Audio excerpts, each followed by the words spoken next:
Pero ipinagtanong raw niya ito kay dating Pangulong Rodrigo Duterte. Sa katunayan, Ayan. tinanong ko si Presidente Duterte kung nakita niya yung pulporonic video. Sabi niya, ay, binibigyan ako ng kopya, hinindian ko. Dahil ayaw kong magkaroon ng kopya niya. Pero ang sabi niya, sigurado siya, may kopya niya ng militar. Former President Rodrigo Duterte ay umanong binibigyan ng copy ng pulboronic video.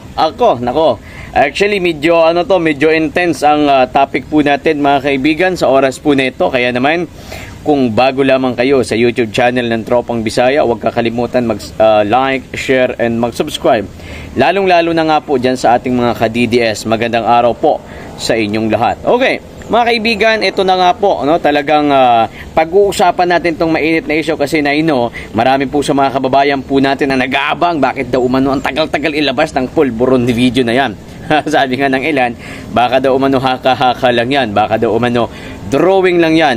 Pero mga kaibigan, makailan lamang yes, nagbigay na ng deadline si Maharlika na kung saan hindi matatapos ang June na hindi ilalabas ang video. Pero ito malupit itong pag-uusapan natin dahil ayon dito kay Attorney Harry Roque, si former President Rodrigo Duterte ay kanya talagang tinanong kung totoo nga daw umano itong pulburon video na ito. At ito po ang naging sagot. Okay mga kaibigan, handa na ba kayo? Ito na po. So yung pulboronic video pong yan, ayan, game changer.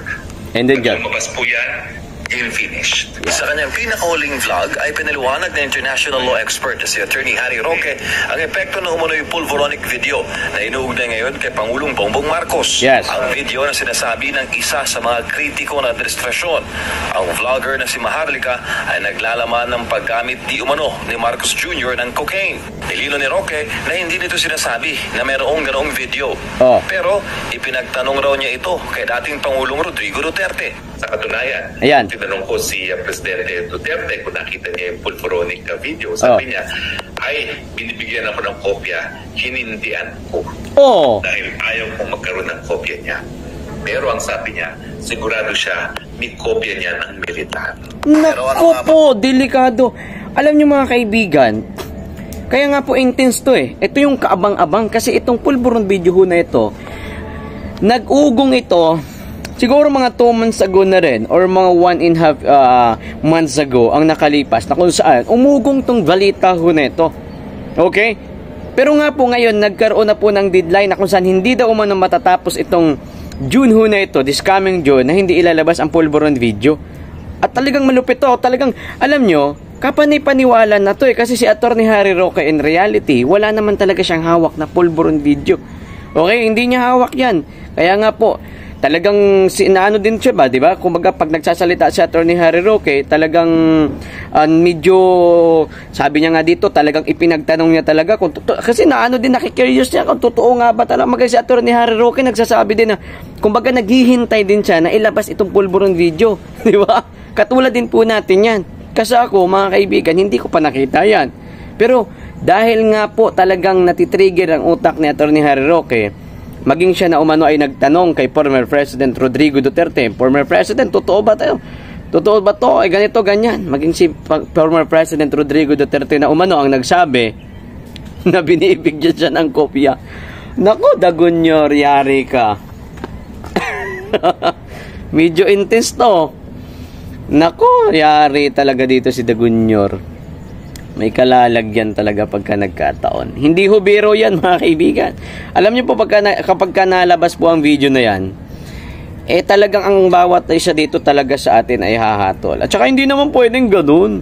Hindi ho pwede na ang pinakamataas ho sa bansa ho natin, ang isang presidente, may ganong eksena ho. Wala, actually yung mga ganyang bagay, wala hong kapatawaran yan. Lalong-lalo na sa ngayon, di ba? Hindi natin alam kung tama nga si Attorney Harry Roque. Ngayon, tingnan nyo po, nangyayari po sa bansa po natin. Diba? Tingnan nyo po yung, tingnan nyo po yung China at saka yung Pilipinas. Kunting na lang dyan, maano na tayo dyan. Tayo ho ang kawawa dyan ng mga ordinaryong mga Pilipino. Diba? tayo ho ang kawawa dyan kapag ka nagkaroon po ng gigian na dyan between Pilipinas at saka China. Kaya nga talagang ito mga kaibigan, kaabang-abang talaga ito. Tuloy po natin. Ang magiging epekto nito sa kasalukuyang Anong epekto? Ito. Meron mang video, lalo na sa mandato ng isang punong ehekutibo Ayan. bilang numero 1 tagasunod at tagapagpatupad ng batas. Yes. Lalo na kontra sa illegal drugs. Well, yun nga po, magiging impeachable offense siya dahil kung mapatunayan nga na gumagamit ng pulburon, ayan po ay culpable violation. Hindi lang betrayal of public trust. Yun. Dahil ang betrayal of public trust po, yan ay default. Walang specific na definition yan sa ating constitutional law. Kung hindi, kahit anong bagay na magre-resulta sa kawalan ng tiwala ng taong bayan. Yun. Yung pagtataksil sa tiwala na ibinigay sa isang tao, yan yung tinatawag na betrayal of public trust. Di ni Attorney Roque. At saka ang malupit pa dito mga kaibigan, kasi nga po, ayun kay Attorney Harry Roque, nang kanya pong tinanong si former President Rodrigo Duterte, ang medyo malupit pa dito dahil, ayun umano, kay former President Rodrigo Duterte, may copy ang militar dito. Naku po, yan ang mabigat dyan eh. Kasi alam niyo si former President Rodrigo Duterte, hindi din magsasalita ho ng basta-basta yan, ng mga ganyang eksena po. Talagang mabigat kasi yan eh. Pwede kasi talagang mag-cause yan ng tinatawag natin na people power, di ba? Muling maulit yung mga nakaraan, di ba? So, delikado yung mga ganyang eksena. Kaya, and I know, si former President Rodrigo Duterte, naniniwala po ako sa kanyang sinasabi sa ngayon. Okay, pero once again mga kaibigan, naghihintay din naman ako kung yan ba talaga ay ilalabas, kung yan ba talaga ay totoo, although naniniwala ako na hindi basta-bastang sasabihin ni former President Rodrigo Duterte yan kung hindi naman talaga siyang or wala siyang sapat na basihan. No, kasi dati kasi unang-una, Maharlika, gaya ng sinabi ko, hindi din naman ako naniniwala dyan eh. Dati nung sinisiraan niya si Marcos, kasi alam nyo naman, solid ako dyan na sumuporta kay PBBM nung kasagsagan ng eleksyon. Which is, tayo, solid tayo na sumusuporta noon kay former President Rodrigo Duterte. Ngunit dahil nga po sa itong si BBM, ay naging katimdim ni Sara, kaya po sinuportahan po natin ng buong-buo yan nung kasagsagan po ng eleksyon. Okay, once again, tuloy natin. Ang issue ng illegal drug use sa isang presidente ng bansa. Yeah. Lalo na sa pagpapasya ng mga bagay-bagay na may kaugnayan sa foreign policy. May gumagawa ka ng mga desisyon. Tama. Kung aawayin mong China, kung ikaw ay iiyak sa Amerikano para magkaroon ng giyera sa ating bakura, no? Kung ikaw pala ay nasa impluensya ng pulburon, baka mamaya mali ang mga desisyon mo. So ngayon, questionin ng taong bayan. O lalong, mga importanteng desisyon ang ginagawa ng presidente, pero kung siya ay nasa influence ng pulburon, nasa tama ba siyang pag-iisip nung ginawa niya yung mga desisyon na yan? Yan po yung nakasalalay. Oras na lumabas sa video, nakikita ni Roque na itatanggi ito ng Presidential Communications Office at uungkatin kung sino ang pinagmulan nito.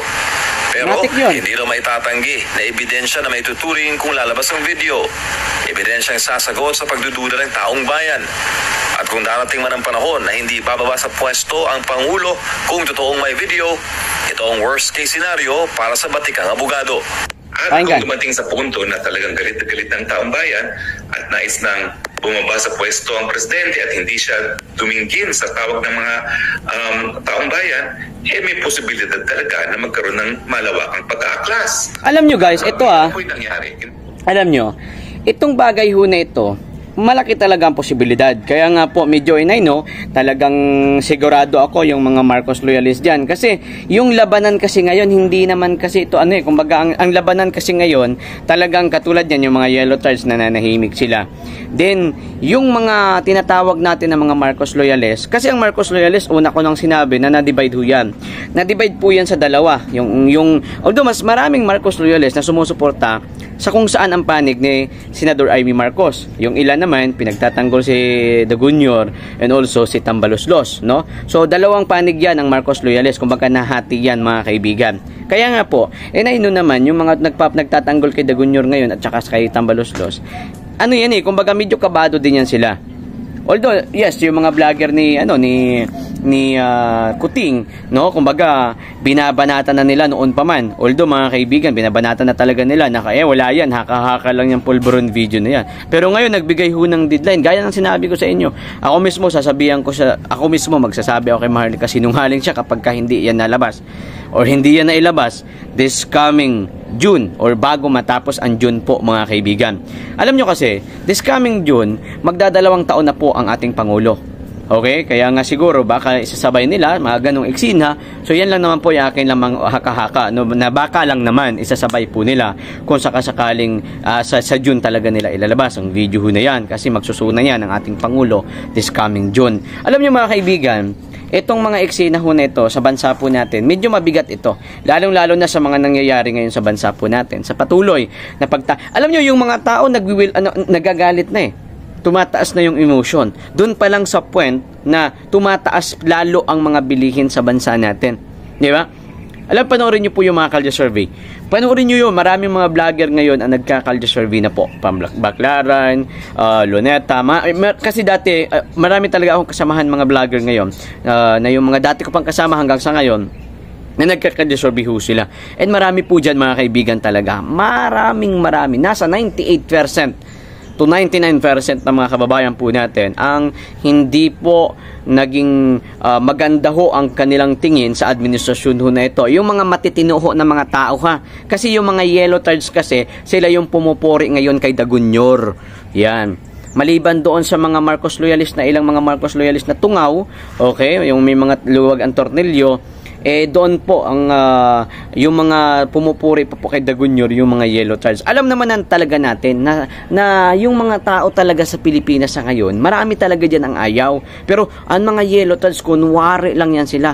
Diba? Pinupuri nila si Dagunyor kasi mga pansariling interest naman talaga yung mga yan eh. Kaya ngayon pinupuri nila, sabi ng mga ilang mga yellow tards, okay daw ang ginagawa daw ni Dagunyor, diba? Pabor daw sila, dati daw silang kakamping, ngayon mas pabor daw sila sa ginagawa ni Dagunyor kasi nga hindi sila masyado nagkakaroon ng gigian ngayon between mga pulahan at saka mga yellow tards, no? Kaya ganun po mga kababayan ang katotohanan. By the way guys, tuloy natin bago matapos ang video natin. Sige. Kailangan pumanig na ang ating mga kasundaluhan at kapulisan.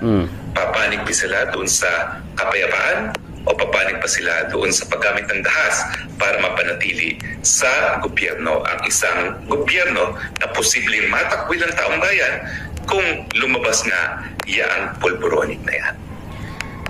Okay, mga kaibigan, alam nyo, nung panahon ni Duterte, panahon ni Digong, wala naman mga ganitong eksena. Kasi, panahon kasi ni Digong, talagang yung mga militar noon, yung mga sundalo, mga EEP, mga pulis po natin, yung mga kapulisan po natin. Alam nyo, yung mga realista kasi noon, nung panahon ni Digong, katulad ng mga Akbayan Party List, Kabataan Party List, yan yung mga realista noon. Putik hindi, alam nyo, yung mga kapulisan natin dati, no, yung mga nagrarally ng mga anti-Duterte noon, alam nyo yung mga kapulisan natin, kawawa sila.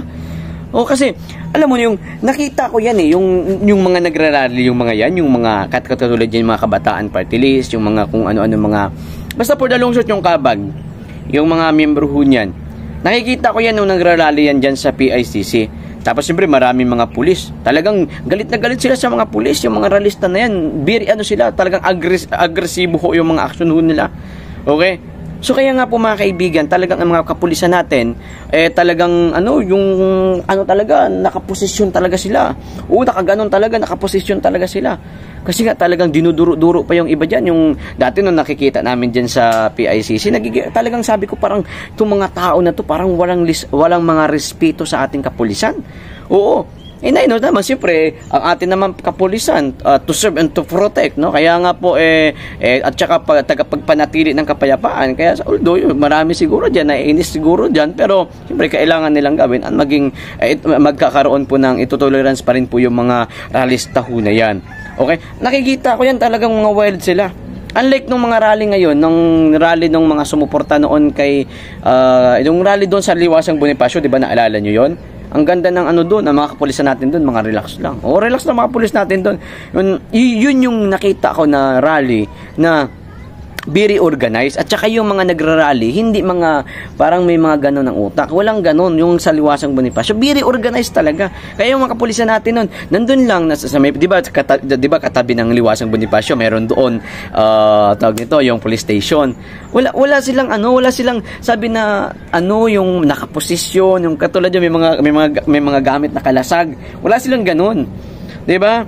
Hindi nila ginawa yun doon sa Liwasang Bonifacio. Kasi nga, yung rally doon sa Liwasang Bonifacio, very organized mga kababayan. No, may mga marshal pa nga doon, yung kasamahan doon sa mga nagrally. Nakapalibot yan para hindi mapasukan ng kung sino-sino yung rally doon sa Liwasang Bonifacio. So doon ko lang nakita na sabi ko, ito napakaganda ho ng rally ho na ito. Talagang makikita mo yan yung tao, ang ganda ho ng intensyon para po talaga sa bansa po natin. Hindi katulad yung mga wild na mga ralista na minsan nga nagkakagigian pa between mga ralista at saka ng ating pong kapulisan, mga kaibigan. Ikaw, isa ka rin ba sa naghihintay kung kailan ilalabas yan? Or kung ilalabas ba talaga yan? Sama-sama nating abangan yan. Which is at this time, ang alam po natin na iyon po talaga ay ilalabas talaga yan. At malupit to si Attorney Harry Roque, kasi mismong si former President Rodrigo Duterte ay kanyang tinanong kung totoo ba to. Ayan mga kaibigan, at ayun nga po kay former President Rodrigo Duterte, binibigyan siya. Ito naman ho ay tinanggihan niya lamang. Maraming salamat po mga DDS. Sama-sama po tayo sa laban po na ito. Hindi madali kasi hindi talaga ito ang ini-expect natin, 'di ba? Hindi talaga ito ang expectation natin na mangyari po sa bansa po natin. Ang ganda ng ini-expect po ng taong bayan. Magiging world class. Kahit papaano hindi ako, to be honest, it's my own, hindi ako nag-expect na maging 20 ang kilo ng bigas dahil malabo talaga 'yon. Kahit nung si Bongbong Marcos, tumatakbo pa lang yan pagkapangulo, hindi talaga ako umasa na maging 20 ang pesos ang bigas. Bagkus ako naman, ang akin lang naman, na kahit sana mabawasan ng konti lang naman sana ang mga presyo ng bilihin. Yun lang naman ang akin, hindi tayo umasa doon sa 20. Diba? Then akala talaga natin magiging maganda talaga ang kalakaran dito sa bansa natin. Pero ngayon naghirap dahil nga sa mga kalye-survey natin, ayun po sa mga negosyante, sa mga vendor, medyo nahirapan ho sila. Kasi syempre, mataas nila na kinukuha yung mga product, so mataas na rin nila binibinta. So dahil sa pagtaas ng mga presyo, kunti yung binta. Kasi kunti ang bumibili. Kasi syempre, kung ibibili mo ng kung ano ng mga kagamitan, syempre, ibibili mo na lang ng bigas. Kasi mahal na kaayong bigas. Okay guys, hanggang dito na lang muna. Kita-kita tayo sa next vlog natin. By the way, don't forget to like, share, and subscribe. Mga ka-DDS, maraming salamat sa inyo.